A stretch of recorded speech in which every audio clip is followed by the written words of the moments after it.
بسم اللہ الرحمن الرحیم۔ السلام علیکم پیارے دوستو، پیش خدمت ہے عمران سیریز کا نیا منفرد ناول 5واں کیمپ، مکمل ناول پہلا حصہ۔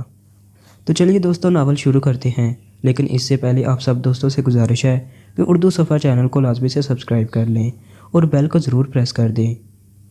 اتفاقیہ طور پر ہی ملاقات ہو گئی تھی۔ آکسفورڈ کا ساتھی تھا اور یادداشت کے معاملے میں شاندار، ورنہ اتنی دور سے عمران کو نہ پہچان لیتا، جبکہ اس سے ملے ہوئے کئی 9 سال سے زیادہ عرصہ ہو گیا تھا۔ بہرحال وہ عمران سے آ لپٹا اور عمران آستین چڑھانے لگا۔ انداز ایسا ہی تھا جیسے حملہ آور سے نمٹنے کی تیاریاں کر رہا ہو۔ تم مجھے نہیں پہچانے عمران، میں یوسف تیموری ہوں، وہ کہنے لگا۔ میں بھی شہزادہ گلفام ہوں۔ مقصد کیا ہے؟ عمران اکھڑے ہوئے لہجے میں بولا۔ ارے بھائی، ذرا نظریں اٹھا کر تو دیکھو، تم تو لڑنے کی تیاری کر رہے ہو، وہ کہنے لگا۔ عمران نے اسے دیکھتا رہا اور پھر وہ بھی اس سے لپٹ گیا اور دوسرے لمحے سڑک پر بھوں بھوں کی آوازیں گونجنے لگی۔ عمران سسک کر رو رہا تھا اور راہ گیر جمع ہونے لگے۔ مخاطب کرنے والا نوجوان پوری طرح بوکھلا گیا تھا۔ اس کی سمجھ میں نہیں آ رہا تھا کہ کیا کرے۔ اس مصیبت کو چھوڑ کر فرار ہو جائے جو خود اس نے اپنے گلے لگائی ہے، یا اس پرخلوص انسان کو خاموش کرے۔ پھر ایک بزرگ آگے بڑھے اور ہمدردانہ لہجے میں کہنے لگے، خاموش ہو جاؤ بیٹا۔ انسان ہر حال میں اللہ تعالیٰ کی مرضی کا پابند ہے، اور جو کچھ کرتا ہے اچھا کرتا ہے۔ صبر کرو میرے بچوں، اللہ تمہیں صبر کی تلقین عطا فرمائے، آمین۔ انہوں نے منہ پر دونوں ہاتھ پھیرے اور پھر ان دونوں کو علیحدہ کرنے لگے۔ عمران ناک سے سڑپ سڑپ کرتا ہوا علیحدہ ہو گیا۔ اس کا چہرہ سرخ ہو رہا تھا اور دونوں گال آنسوؤں سے تر تھے۔ یوسف نے اس کا چہرہ دیکھا اور حیرت زدہ رہ گیا۔ آکسفورڈ میں بھی وہ اس کی شرارتوں سے بخوبی واقف تھا، لیکن عمران کی شرارتیں بھی ایسی انوکھی ہوتی تھیں جن کے متعلق پہلے سے اندازہ نہ لگایا جا سکتا تھا۔ اس وقت بھی اس کے ذہن میں متضاد خیالات تھے۔ کبھی وہ سوچتا تھا کہ یہ بھی شرارت ہے، لیکن سچویشن ایسی تھی کہ اس شرارت کو بھی شرارت نہ کہا جا سکتا تھا۔ بہرحال اس وقت تو سب سے بڑا مسئلہ اس بھڑکا تھا جو ان کا گرد جمع ہوتی جا رہی تھی، اور وہ دونوں تماشا بن گئے تھے۔ دافتن مجمع میں سے ایک آواز آئی، ارے میرے بٹوا، ہائے جیب کٹ گئی، اور پھر اچھی خاصی چکم دھاڑ شروع ہو گئی۔ آؤ ادھر آؤ۔ یوسف کو ہوش آ ہی گیا اور وہ عمران کا ہاتھ پکڑ کر اپنی کار کی طرف بڑھنے لگا۔ لوگ ان کے پیچھے آ رہے تھے اور پھر کار کے گرد جمع ہونے لگے، لیکن یوسف نے کار اسٹارٹ کر کے آگے بڑھا دی۔ عمران بدستور ناک سے شوں شوں کر رہا تھا اور یوسف خاموشی سے ڈرائیونگ کر رہا تھا۔ پھر اس نے جیب سے رومال نکال کر عمران کی طرف بڑھا دیا۔ چہرہ صاف کر لو، اس نے کہا، اور عمران اس سے چہرہ رگڑنے لگا۔ پھر اس نے بہت سی ناک سڑکی اور قیمتی رومال تباہ ہو گیا۔ عمران نے اسے مزید تباہ کیا اور پھر شکریہ کر کے یوسف کی طرف بڑھا دیا۔ کھڑکی سے باہر پھینک دو یار، یوسف جو رومال کی درکت دیکھ کر برا سا منہ بنا رہا تھا بولا۔ اچھا، عمران نے اسے باہر پھینک دیا۔ یوسف نے عمران کا چہرہ دیکھا اور پھر کار ایک خوبصورت سے ریسٹورانٹ کے سامنے روک دی۔ چائے پئیں گے؟ وہیں تفصیلی گفتگو ہوگی، وہ کہنے لگا، اور پھر وہ انجن بند کر کے نیچے اتر آیا۔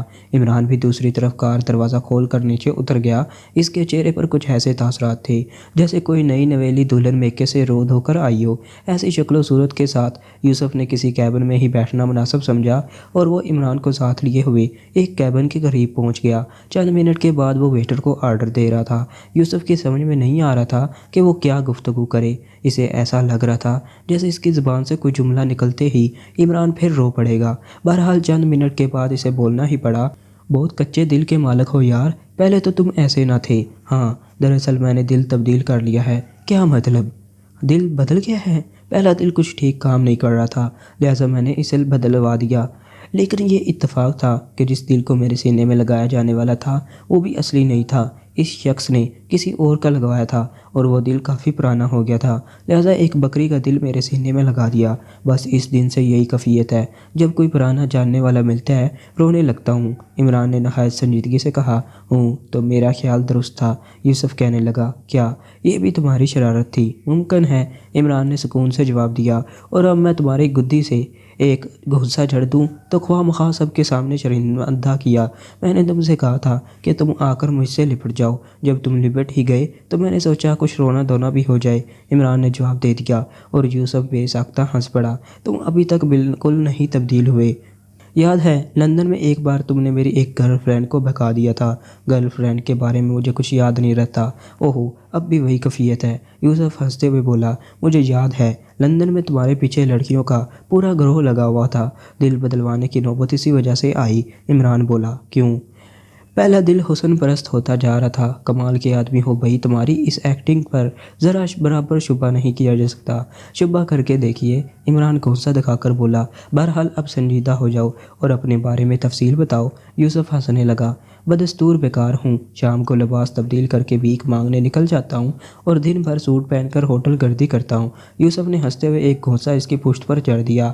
یقین مانو اس وقت تم سے مل کر بے حد مسرت ہوئی ہے۔ میں صرف 1 ماہ قبل واپس آیا ہوں۔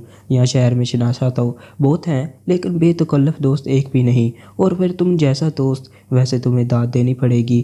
میں نے تمہیں پہچان کیسے لیا؟ عمران نے کوئی جواب نہیں دیا۔ ویٹر چائے وغیرہ لے آیا تھا۔ یوسف چائے پلانے لگا۔ تم نے بتایا نہیں کیا کر رہے ہو؟ وہ بولا۔ بتا تو دیا، بیکار ہوں۔ کیوں؟ تمہارے والد تو یہاں کسی عمدہ پوسٹ پر تھے، انہوں نے تمہارا بندوبست نہیں کیا؟ بندوبست کر دیا ہے، عمران بولا۔ کیا؟ یہی کہ میں صدر رسوانے سے ان کی کوٹھی میں داخل نہ ہونے پاؤں؟ عمران نے اس انداز سے کہا کہ یوسف پھر ہنس پڑا۔ پھر بولا، سچ بتاؤ کیا الگ رہتے ہو؟ ہاں۔ کہاں؟ عمران اپنے فلیٹ کا پتہ بتانے لگا۔ مگر والد صاحب کے ساتھ کیوں نہیں رہتے؟ ان کے اور میرے نظریات میں اختلاف ہے۔ سب سے بڑا اختلاف تو تمہاری حرکتیں ہوں گی۔ بہرحال یعنی دلی مسرت ہوئی ہے مجھے تم سے، اب ہمیشہ تم سے ملاقات ہوتی رہے گی۔ چائے نہیں پیو گے؟ عمران بوکھلا کر بولا۔ کیوں نہیں پیوں گا؟ تم اس انداز سے کہہ رہے تھے جیسے اٹھنے والے ہو، عمران نے جواب دیا، اور یوسف پھر ہنسنے لگا۔ پھر چونک کر بولا، پرسوں میری سالگرہ ہے، افسوس دعوت نامہ نہیں ہے۔ بہرحال میری زبانی دعوت کو بھی تم کارڈ سمجھو، ضرور آنا ورنہ شدید شکایت ہوگی اور مجھے تمہیں تمہارے فلیٹ پر گرفتار کرنے آنا پڑے گا۔ یوسف نے اپنا کارڈ نکال کر عمران کی طرف بڑھاتے ہوئے کہا جس پر اس کا پتہ درج تھا۔ عمران نے کارڈ دیکھ کر جیب میں رکھ لیا اور پھر وہ خاموشی سے چائے پینے لگا۔ تقریباً 1 گھنٹے تک وہ مختلف باتیں کرتے رہے۔ اس درمیان میں یوسف ہنستا ہی رہا تھا۔ پھر وہ دونوں اٹھ گئے۔ یار، تمہارا اس طرح مل جانا میرے لیے نعمت ہی ہے، بڑا عمدہ وقت گزرے گا۔ یوسف اس سے رخصت ہوتے ہوئے بولا۔ کہاں جا رہے ہو؟ عمران بوکھلا کر بولا۔ کیوں؟ چلو ساتھ چلوں گے۔ ماما میری کار؟ یوسف چونک کر بولا۔ ہاں، کہاں ہے؟ وہیں جہاں سے تم مجھے لائے تھے۔ کیا تم سچ کہہ رہے ہو؟ اس میں جھوٹ کیا ہو سکتا ہے؟ بہت زبردست ہو، اسی وقت کیوں نہیں بتا دیا تھا؟ یوسف پھر ہنسنے لگا۔ مجھے بتایا گیا تھا کہ رونے دھوتے وقت کوئی اور بات نہیں کرنی چاہیے، اس پر عمل کر رہا تھا۔ ڈفر ہو تم، یوسف بولا، اور پھر وہ اس طرف چل پڑے جدھر سے آئے تھے۔ وہ بڑے میاں وہاں کس طرح پرتقلین کر رہے تھے اور بھیڑ سے فائدہ اٹھا کر کسی نے کوئی بٹوا ہی پار کر دیا۔ شکر ہے لوگ ہمیں جیب تراش کا ساتھی نہ سمجھے ورنہ دھر لیے جاتے۔ یوسف ہنستے ہوئے بولا۔ اللہ بڑا کارساز ہے، عمران ٹھنڈی سانس لے کر بولا۔ اور پھر تھوڑی دیر کے بعد وہ اس جگہ پہنچ گئے جہاں 2 سیٹر کھڑی ہوئی تھی۔ اس کار کے اخراجات بھی تم بھیک مانگ کر پورے کرتے ہو کیوں؟ یوسف کہنے لگا۔ نہیں، صرف پٹرول کا خرچ ہے، تو ایک ربڑ کی نلکی مجھے یاد ہے جب ختم ہو کسی ایسی جگہ کھڑی کر دی جہاں دوسری کاریں کھڑی ہوں، اور پھر ادھر کا مال ادھر، عمران نے جواب دیا، اور یوسف ہنس پڑا۔ پھر رسمی گفتگو کے بعد وہ دونوں مختلف سمتوں میں چل پڑے۔ پروفیسر تیموری خاندانی رئیس تھا، دولت کی ریل پیل تھی، حالانکہ وہ بے حد فضول خرچ تھا، لیکن دولت کی فراوانی نے کسی قسم کا برا اثر نہ چھوڑا اور وہ بدستور عیش کر رہا تھا۔ سائنس سے خاصی دلچسپی تھی اور اس نے ڈاکٹریٹ کر لی تھی، لیکن حکومت کی پیشکش پر بھی اس نے وہ عہدہ قبول نہ کیا اور آزاد زندگی بسر کرنے کا تہیہ کر لیا۔ ویسے تفریح طبع کے لیے اس نے ایک شاندار لیبارٹری قائم کر لی تھی جس میں اکثر وہ مختلف قسم کے تجربات کرتا رہتا تھا۔ اسے صرف 2 ہی شوق تھے، شکار اور اوٹ پٹانگ سائنسی تجربے۔ 2 لڑکے اور 2 لڑکیاں تھیں۔ بڑا لڑکا تمام جائیداد وغیرہ کا انتظام سنبھالے ہوئے تھا اور چھوٹا تعلیم حاصل کر کے ابھی لندن سے واپس لوٹا تھا۔ دونوں لڑکیاں ابھی مقامی یونیورسٹیوں میں زیر تعلیم تھیں۔ بہرحال بڑی پرسکون اور پرعیش زندگی گزر رہی تھی۔ پروفیسر تیموری تقاریب منعقد کرانے میں بہت شائق تھا، بس کوئی موقع ملنا چاہیے تھا۔ وہ ایک عمدہ پروگرام ترتیب دے ڈالتا تھا اور اس پر پانی کی طرح